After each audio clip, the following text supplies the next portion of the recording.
Dr. Birx, thanks for joining us. I appreciate it. Happy to be with you. Having been a Carlisle girl, it's good to see you. I know, Carlisle High School, and you spent time in Lampeter, which is near and dear as a Lancaster County boy, so that's awesome. Good. I went to Lampeter Strasburg High School for 2 years. That's amazing. It's small world stuff, but thanks for jumping on. We appreciate it. Happy Thanksgiving to you and yours before we start. Thank you. To you also. All right. You guys let me know whenever you're ready. Do I need to move? Yeah, I can move a little bit. All right, 3, 2, 1. And we have a special guest today, Dr. Deborah Birx of the White House Coronavirus Task Force. Thank you so much for joining us this close to Thanksgiving. We really appreciate it. Thank you. Happy to be here. As you know, my history, born in Philadelphia, high school in Lancaster, Lampeter, Strasburg, and high school at Carlisle, and then medical school at Penn State. So privileged to be a Pennsylvanian in the past. Central PA girl through and through. I want to start with Pennsylvania because that's what we're all talking about. What grade would you give Pennsylvania's response to the fall resurgence thus far? You know, let me just say, the spring and the summer resurgence, as you saw in Pittsburgh, really extraordinary work by everybody in the state. And I mean everybody, because it takes every Pennsylvanian to respond to this.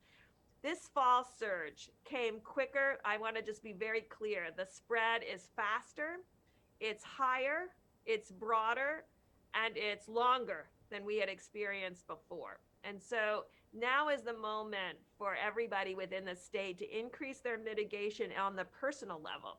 What does that mean? Wearing masks, physical distancing. I know we have holiday times coming up, but this is not the time to gather outside of your household. And then in public spaces, to really increase the safety in public spaces by decreasing indoor capacity. And while the state decreases indoor capacity, that means we as Pennsylvanians need to reduce indoor capacity. And that means anytime that you have your mask off, you really need to make sure that it's your immediate household. I know that you were talking with Northeast states and made some visits. You talked a lot about testing or the lack thereof. You said that testing needed to be better. Is Pennsylvania included in that? How do you think Pennsylvania is doing with testing for the coronavirus? We've had great talks with the leadership in Pennsylvania even this week to talk about really what it's going to take to find what we call that silent asymptomatic spread. Pennsylvania is doing a great job on finding the symptomatics and their contacts, but that's only half of the equation.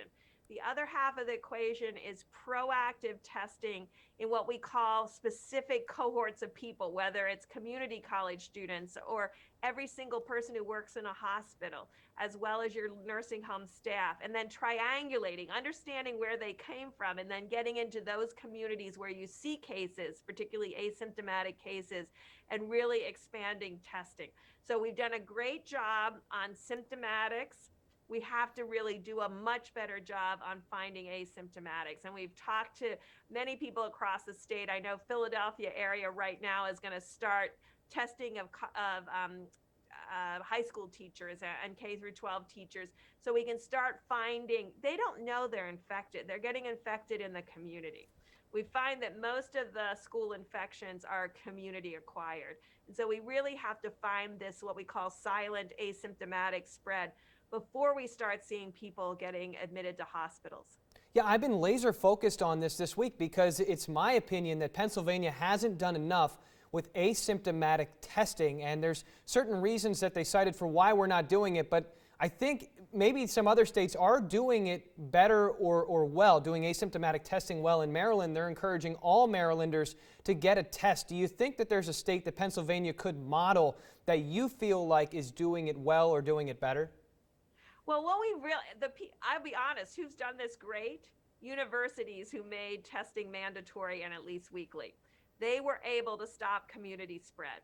And so that's why I know, and remember, half those, well, 80% or more of those college students live off campus. So they're living like the rest of us. And they were able to stop spread among college students by finding these asymptomatic cases. So we're working with Pennsylvania to increase their asymptomatic screening. We are working with Rhode Island and Utah and a whole series of states to really set up routine, regular testing so you have eyes into every single community.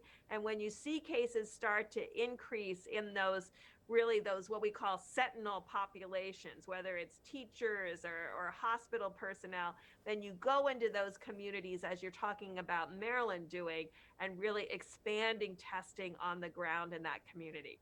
One thing that I talked to Director Michael Huff about, he is Pennsylvania's Director of Testing, is that they'd like to see a more consistent allotment of the antigen tests coming from their various networks and the federal government to help Pennsylvania. Have you had discussions about that, and do you see an instance where we do see more consistent tests coming to Pennsylvania?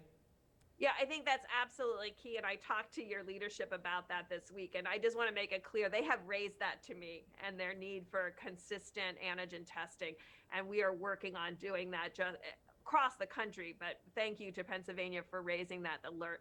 At the same time, we have to expand nucleic acid testing, and I think really bringing together the private sector and our universities to really help us. There are a lot of universities that stood up and are testing regularly 100% of their student body weekly. We need to learn from that and make that available to communities and really bring in the private sector to create additional laboratory capacity around the country. Quick yes or no, because I know you're on a time crunch. Can Pennsylvania and the United States do more to battle this resurgence? We each, as every single American, can do more. I know that sometimes we say, okay, I think I'll be all right if I do this. We need to stop that for the next few weeks. We know a vaccine is coming. This is our time to really increase our vigilance and protect one another. Just remember, we have elderly among us, our mothers, our fathers, our grandparents. Let's protect them right now. And also remember that this is a risk to pregnant women. So pregnant women, 6th, 7th, 8th, 9th month pregnant, this is a risk to them. We need to protect that community right now. And with a vaccine coming, now is the time to do more, not less. Dr. Birx, thank you so much for joining us. We appreciate you. My best to you and your family. Happy Thanksgiving. Thank you. You too. Just be really safe. Immediate household only. You got it. Thank you so much. We appreciate it.